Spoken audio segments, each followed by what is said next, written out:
ในงานวิวาห์เป็นเด็กน้ำตาแต่ก็มาทันยามาห่วงใจกันสาวมาให้กันสุขสมสองความรักและไม่ยืนยาวมันปล่อยผ่านไปสองทั้งวันแก่เท่าลงไปเงินทองเกียรติศักดิ์ศรีด้วยกันเมื่อนึกสิ่งใดให้สมปรารถนาฝันภาพขาดทิ้งมา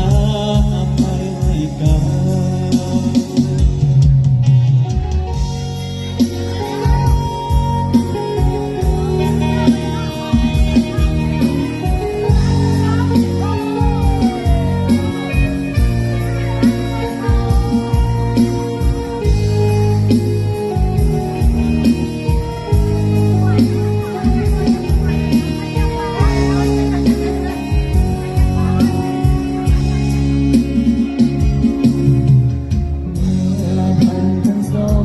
มีความหมายบอกของใจเป็นหนึ่ง